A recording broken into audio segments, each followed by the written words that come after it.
寻记忆，原住民族群口传故事甲文物特点，以原住民生命礼俗甲祭仪文化为主轴，规划生命的初始、壮年的磨练、长者的智慧、纪灵的脚步这四大主题，透过馆藏文物、动画影片以及长者分享等形式，将原住民的礼俗文化介绍给更多国人大众认识。次的特展呢，名称叫做寻记忆。那我们就是要用神话跟现实来做一个对照哈。那怎么说神话？我们的岁时记忆里面当中有很多是口传历史，那流传下来，所以我们把这些岁时记忆，我们不分族群，这一次我们通通都把它合在一起哈。然后，所以我们会分类，分成生老病死4个单元，我们来做这一次的特展。那刚刚有提到口传历史，口传历史的部分呢，我们就借着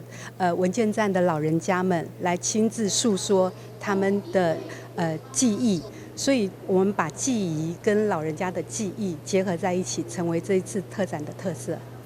开幕记者会也特别邀请原住民长者，甲大众分享卢凯族的生命礼俗典故。卢凯族的生命礼仪哈，它中间它的环节并不是那么多，有长事的庆典，有成年礼，也有友谊的结盟跟婚礼，还有小米收获季。那卢凯族很特别哈，那因为卢凯族比较偏心只疼长子跟长女。所以在做这样子的记忆的时候，都只比较针对长子跟长女的这个部分。寻记忆特展总共分为2个展区，第一展场4月30到8月31号，伫永康社交中心3楼来展出；第二展场5月8号到5月22号，伫永康社交中心1楼大厅展出。台南市原民会欢迎市民大众小少来看展。